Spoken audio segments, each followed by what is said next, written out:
جیسے اس کی صفت الصبور ہے ویسے اس کی صفت الشکور، اس کا ایک نام الشکور بھی ہے، شکور بھی اس کی صفت ہے۔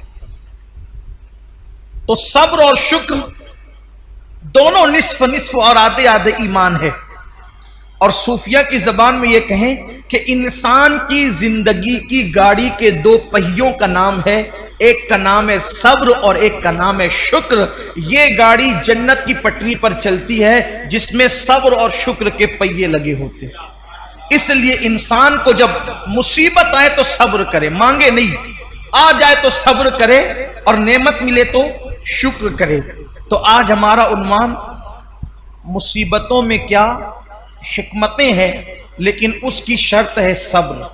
آج ہم صبر پر گفتگو کریں گے، اور اگر آئندہ ہفتے اللہ نے توفیق اور زندگی دی تو پھر شکر پر، تاکہ دونوں پہیے ہمیں نصیب ہو جائے، صبر اور شکر۔ اللہ کے رسول علیہ السلام سے پوچھا گیا کہ یا رسول اللہ صلی اللہ علیہ وآلہ وسلم، اللہ مصیبتیں کس پر ڈالتا ہے، اللہ تکلیفیں کس پر ڈالتا ہے؟ تو میرے آقا علیہ السلام نے فرمایا سب سے بڑی آزمائش اور مصیبت اگر کسی پر آتی ہے تو وہ پہلے انبیاء کرام پر آتی ہے۔ انبیاء سے بڑھ کر کوئی مصیبت میں نہیں رہتا۔ ہم لوگ کسی پر مصیبت دیکھتے ہیں تو بولتے او یہ تو اس کو کیے کہ سزا مل رہی۔ اگر کسی کو کوڑ ہو جائے، کوئی کوڑی ہو جائے، کوڑ، کسی کو جزام ہو جائے، کوئی نابینا ہو جائے، اندھا ہو جائے، تو لوگ اس کے بارے میں مذہبی محفلوں میں بھی ڈسکس کرتے ہیں کہ اس کو اس کے کیے کی سزا مل رہی ہے۔ اللہ سے معافی مانگو، نہ کہا کرو۔ اس کی وجہ یہ ہے اگر وہ مومن ہے اور کوڑی ہو گیا، جزامی ہو گیا، ہے مسلمان، تو اللہ تبارک و تعالیٰ ان لوگوں کو اس وقت جنت میں داخل فرمائے گا ابھی تک لوگ قبروں سے کچھ اٹھے ہوں گے، کچھ اٹھنے والے ہوں گے، اس سے پہلے اللہ ان کو جنت میں داخل فرمائے گا۔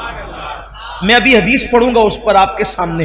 اس لیے کسی مسلمان کی تکلیف پر کوئی ڈسکس نہ کیا کریں، کسی مسلمان کی مصیبت پر کوئی، کچھ لوگ نابینا ہونے پر بھی کہ کوئی اندھا ہو گیا، اچھا تھا اندھا ہو گیا، اس پر مذاق اڑاتے ہیں۔ مذہبی حلقوں میں باضابطہ اسٹیجوں پر مذاق اڑایا گیا ان بزرگوں کا جن کو آخری عمر میں لمبی عمر ہونے کی وجہ سے یا ضعف ہونے کی وجہ سے آنکھوں کی بینائی چلی گئی تھی، کیا کیا ان کو نام دیے گئے۔ حالانکہ لوگ یہ بھول گئے کہ حبر الامہ، رئیس المفسرین سیدنا عبداللہ ابن عباس رضی اللہ تعالیٰ عنہ بھی آخری عمر میں نابینا ہو گئے تھے۔ لوگ کہتے ہیں اپنے کیے کی سزا بھگت رہے، میں کہتا ہوں ابن عباس نے کیا کیا تھا۔ حضرت جابر ابن عبداللہ انصاری جن کے گھر حضور علیہ السلام کی دعوت مشہور ہے، آخری عمر میں وہ نابینا ہو گئے تھے۔ کئی صحابہ کے نام لیے جا سکتے ہیں جو آخری عمر میں نابینا ہو گئے تھے، لیکن یہاں تو بس علم نہیں ہے، بلکہ اگر کچھ پڑھا، ہم نے کچھ پڑھ بھی لیا ہے تو ہمارے علم پر ہماری جہالت غالب آتی ہے۔ کسی بھی مسلمان اور مومن کو تکلیف میں دیکھو، ہم نے کوئی اس پر ڈسکس نہیں کرنا، بس یہ دعا کرنا اللہ اس کی مشکل آسان کر دے اور ہمیں اس مصیبت سے بچا لے۔ جو لوگ نابینا ہو جائیں اور مسلمان ہے، جو نابینا ہو جائیں مسلمان ہے، یا پیدائشی نابینا ہو یا بعد میں اندھے ہو جائیں بڑھاپے کی وجہ سے یا کسی مرض کی وجہ سے، کسی تکلیف کی وجہ سے، ان کے لیے بشارت یہ ہے کہ اوروں کے لیے اللہ تبارک و تعالی کبھی کبھی تجلی فرمائے گا، یعنی کبھی کبھی پردے اٹھا کر کے ان کو اپنا دیدار کرائے گا۔ لیکن جو نابینا ہو گئے تھے اللہ فرمائے گا میں نے تم سے آنکھیں چھین لی تھی اور تم نے اس پہ صبر کیا تھا، اب جب تک تم چاہتے رہو گے میں تمہیں دیدار عطا کرتا رہوں، جب تک چاہتے رہو گے میں تمہیں دیدار عطا، مگر شرط یہ ہے کہ وہ صبر کریں۔ دیکھو مصیبت آئے تو صبر شرط ہے۔ جو مصیبت میں واویلا کرے ناکام ہے، مصیبت میں شکوہ کرے ناکام ہے، مصیبت میں شکایت کرے ناکام ہے، لیکن جو صبر کرے، صبر اصل چیز ہے۔ صبر سارے انعامات اس وقت ملیں گے جب وہ صبر کرے۔ آقا علیہ السلام نے فرمایا سب سے زیادہ مصیبت نبیوں پر آتی ہے، پھر جو نبیوں سے قریب ہوتے ہیں ان پر آتی ہے، پھر جو ان سے قریب ہوتے ہیں ان پر آتی ہے۔ یعنی مصیبتیں ہیں کس کے لیے؟ بلکہ ایک حدیث پاک یہ بھی ہے، اللہ کے رسول علیہ السلام وضو کر رہے تھے، یہاں پر تھوڑا عشق رسول کا باب بھی کھلے گا، واہ ہوگا، عشق رسول کا باب بھی واہ ہوگا، اور ہم دیکھیں گے کہ ہم میں کون عاشق رسول ہیں۔ حضور علیہ السلام وضو فرما رہے تھے اور پانی حضور علیہ السلام کے وضو کا ڈھلان کی طرف بہہ رہا تھا، وضو کا پانی ڈھلان کی طرف بہہ رہا تھا۔ ایک صحابی تھے وہاں موجود، انہوں نے عرض کیا یا رسول اللہ صلی اللہ علیہ وآلہ وسلم، میں آپ سے عشق کرتا ہوں، محبت کرتا ہوں آپ سے۔ حضور نے فرمایا صلی اللہ علیہ وآلہ وسلم، کیا کہا تم نے؟ حضور میں آپ سے عشق کرتا ہوں۔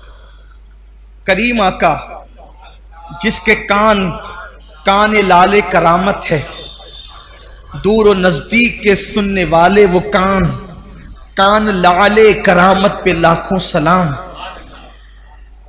حضور علیہ السلام نے تیسری بار پوچھا کیا کہا تم نے؟ حضور میں آپ سے عشق کرتا ہوں۔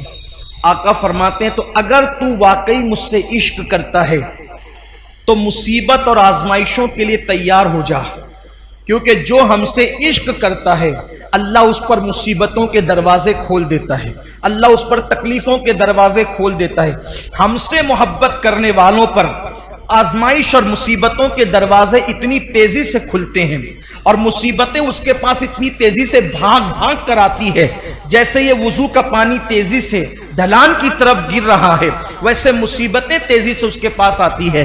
اب آپ مجھے بتائیں، جب ہم عاشق ہی بنے ہیں، جب ہم نے عشق کا دعویٰ ہی کیا ہے تو پھر ہم مصیبتوں سے گھبراتے کیوں ہیں؟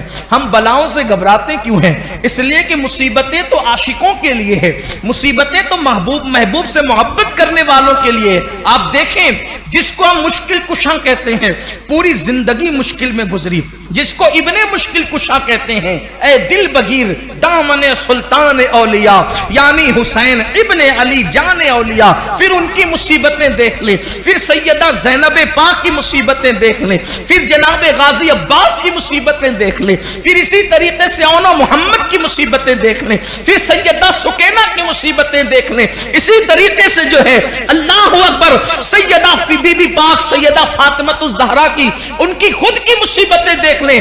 ہمارے بزرگوں نے فرمایا 40 راتیں کسی پر ایسے گزر جائے، 40 راتیں کسی پر ایسے گزر جائے کہ اس پر کوئی مصیبت نہ آئے،